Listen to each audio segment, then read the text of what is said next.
असली चीज पे आओ। अब मारी है, अपने आप को जांचते तो बहुत हल्का पाते हैं। विश्वासियों घर में गोलियों के अंबार, जैसे मानो घर में एक डिस्पेंसरी खोल रखी है, शेल्फ पे शेल्फ, ये पुड़िया, ये वो, ये है मतलब टाइगर बाम,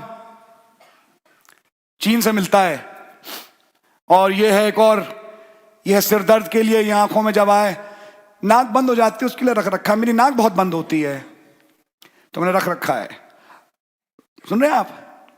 घर भरे विश्वासियों के दवाई की पुड़ियों से।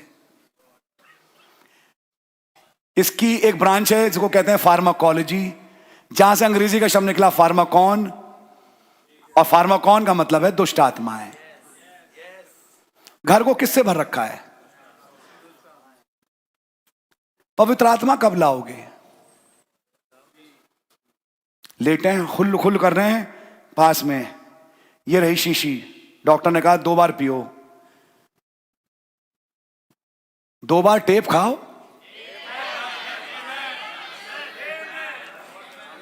2 बार दुआ करो। ये हर खाने के बाद सुबह दोपहर शाम, ये हर खाने के बाद दुआ सुबह दोपहर शाम, ये सुबह और शाम, ये रात को सोने से पहले। क्या? दुआ, टेप, गीत, वर्शिप। ये कब चालू करेंगे ब्रदर? तब ये कभी कभी लगता है कि हम बहुत ज्यादा गिरे हुए हैं, अपने आप को विश्वासी कहते हैं लेकिन कहलाने के लायक नहीं। सच्चाई है, समझ मारिए आपके। इसलिए प्यारे भाई, मैं बस बंद करूंगा। जब ये आग उस समय जम्स को जलाएगी तो एक आदमी पता क्या सोचता है? एक दिन आएगा जब पृथ्वी पे कोई जरासीम नहीं रहेंगे, तब खुशियां मनाई जाएंगी। तब ऊपर से बैठा बाप कहेगा, बेवकूफ, तेरी अकल हमेशा आगे देख पाती है और जो हो गया देख पाती है। क्या तूने यहां से कुछ पढ़ा नहीं? क्या वो आग आज खत्म हो गई? या वो आग तभी आएगी? या वो आग आज भी है?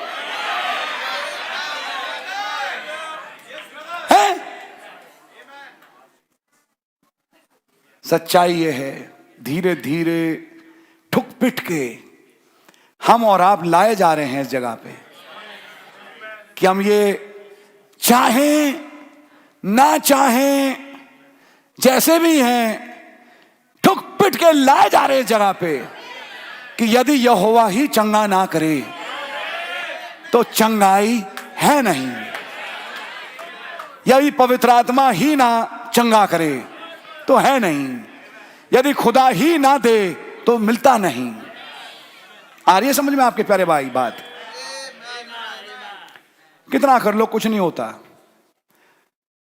वही दवाइयां, एक गोली खा रहा था, पिछले दिसंबर की बात है, असल में बहुत लूज मोशन थे, मैं लुधियाना से लौटा था, हमारे कई और भाई कुछ एडमिट भी हुए थे, मुंह कड़वा, खराब, उल्टी उल्टी का मन।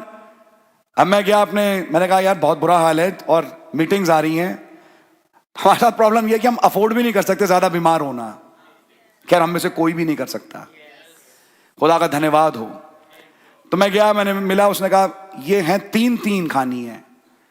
मैंने कहा यार मैंने सुना था भाई डॉनी के मुंह से कि यार वो खाई तो बड़ी उल्टी सी आ रही थी। मैंने डॉक्टर साहब ये 3 मैं कैसे खा पाऊंगा? कि देख खानी तो पड़ेगी, चलो मैं ये उल्टी की रख लो दवाई, खुदा जानते हैं मैं आज फिर गवाही दे रहा हूं। मैं बड़ा सीरियस हो गया, मैं बड़ा दिलगीर हुआ क्योंकि मैं बहुत जल्दी दवाइयां नहीं खाता। मैंने घर आया, सच में मैंने वो गोलियां उठाई जैसा उसने कहा। मैंने भैया दिलगीर होकर खुदावंत के सामने वो कैप्सूल लगाए और दुआ करी। मैंने लॉर्ड प्लीज आप कुछ ऐसा रहम करें कि इससे ना कमजोरी आए ना उल्टी आए, एक फायदा ये हो कि बस खत्म हो जाए बीमारी। अजीब बात, अब एक गोली की जगह 3 खा रहा हूं तो और कमजोर होना चाहिए। 3 एंटीबायोटिक, और भैया पहले ही डोज के बाद ऐसा लगा चलो कुछ ही घंटों में मैं तो ठीक, अरे बहुत बढ़िया। ये किसने किया? ये प्रभु है, एंटीबायोटिक नहीं है, ये प्रभु है। बीमारी ना एंटीबायोटिक ना अंकल बायोटिक ठीक कर पाएंगे। समझ मारिए, ना आंटी ना अंकल बायोटिक कोई ठीक नहीं कर पाया आज तक। बीमारी ठीक होती है तो आपसे। ये है,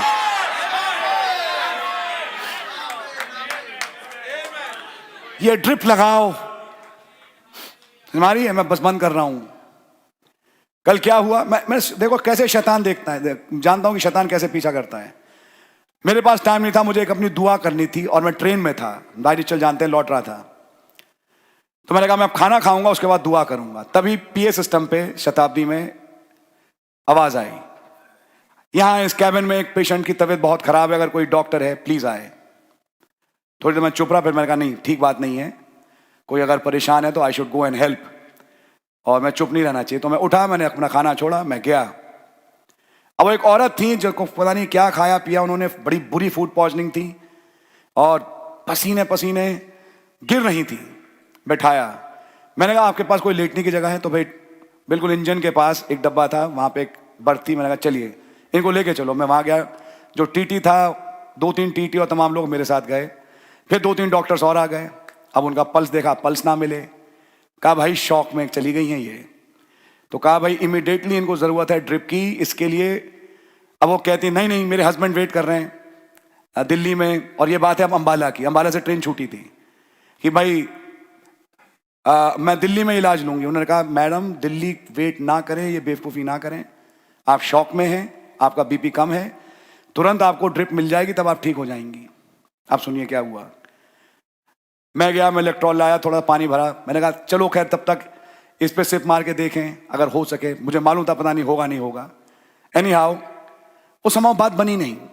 मैंने कहा अब तरीका भाई यही बचा, वो डॉक्टर्स भी थे सब, कि अगले स्टेशन पे जो नियरेस्ट है इनको रोक के ट्रांसफर किया जाए स्ट्रेचर में कि नियरेस्ट हॉस्पिटल पहुंच जाए।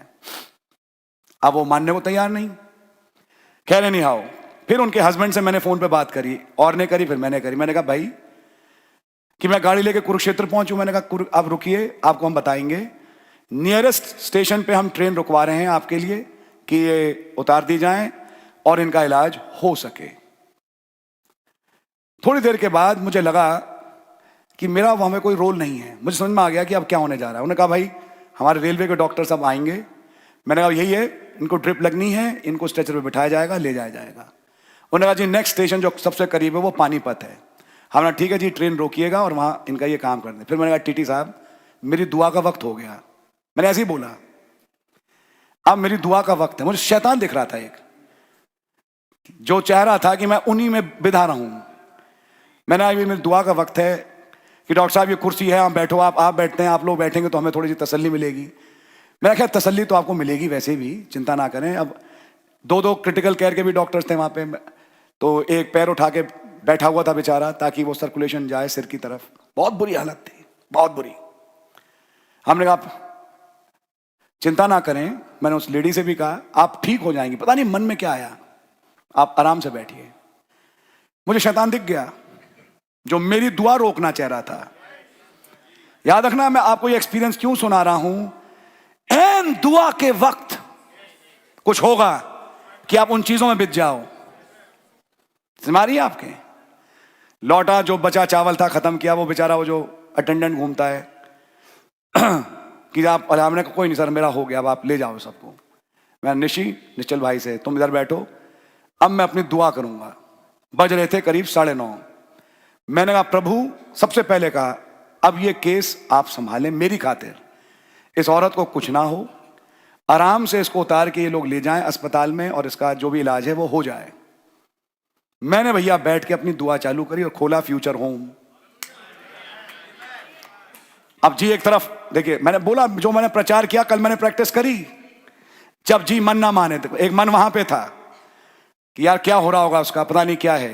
दूसरी तरफ कुछ भी नहीं, छोड़ो अब आप मैसेज पढ़ो, मन चाहे ना चाहे। मैंने कहा मैं यहां रह के भी क्या कर सकता हूं, क्योंकि इलाज ना बोतल ना ड्रिप। मैंने उनसे पूछा भाई आपके पास कुछ है जो हम लगा सकें, है ही नहीं। तो उन्होंने कंट्रोल रूम फोन किया, भैया मैं बैठ गया, मैं बैठ के दुआ करने लगा। अंदर अजीब ठंडक शांति सब कुछ अपने तो पर्सनल आई। आधे घंटे के बाद ट्रेन रोकी गई पानीपत पे। थोड़ी देर में खिड़की से बाहर देखा, व्हील चेयर पे बैठे आराम से जा रही थी, पीछे उनके अटेंडेंट भी उनको लेके जा रही थी, और उसके बाद वो चली गई। मैंने कहा प्रेज द लॉर्ड। अब ये लगा कि भाई ट्रेन बहुत लेट हो जाएगी, 5 मिनट और ट्रेन फिर चालू। वो अपने स्थान पे पहुंच गई, उनका भी अपना इलाज हो गया, हम बैठ के अपनी दुआ पूरी कर पाए। मैंने देखा ये है वो जगह है जहां शैतान अटैक करता है। ध्यान रखना, तुम्हारी दुआ का समय तुमसे ज्यादा शैतान जानता है, अब वो अटैक करता है कि तुम दुआ ना कर सको। लेकिन याद रखना, वो तुम में जो तुम में है उससे बढ़कर है जो संसार में है। खुदावन का धन्यवाद। प्रभु, मैं आपको बता नहीं सकता, और मैंने किसी को बताया भी नहीं और ना बताने की जरूरत, किन हालातों में मैं गया हूं जौनपुर। इतना जबरदस्त प्रहार था कि मैं रुक जाऊं, ठहर जाऊं, लेकिन खुदा का धन्यवाद, सब खुदावन ने किया और हम वहां गए। मुझे तभी पता लग गया था कि वहां कुछ होने जा रहा है। प्रभु के नाम की तारीफ हो, प्रभु का नाम मुबारक हो। इसलिए चाहे जी चाहे ब्रदर और चाहे ना चाहे, जब दुआ का टाइम हो तो दुआ करो। याद रखना, ये जम्स वो आग मारेगी, और वही आग आज भी काबिल है आपके जीवन के जम्स को खत्म करने के लिए। आ रही है समझ में आपके? इसको ले लो, उसके बाद देखो कि जीवन में कैसी स्फूर्ति आ जाती है। एक बुजुर्ग को मिली थी तो अहाब के रथ के आगे आगे दौड़ा था। यह है हेल्थ ओके का कैप्सूल, रिवाइटल से भी तगड़ी जान है इसमें, कि एक बुढ़े ने, जो एलिया था जिसका मांस हिलता था, अहाब के रथ के आगे आगे दौड़ रहा है। क्या वो जान चाहिए आपको? जो खुदा पे इंतजार करते हैं वो अपनी ताकत को वापस रिन्यू करेंगे, और काबों की नाई वो अपने पंखों को पाएंगे। क्या ये खुदा का कलाम है? God bless you, amen.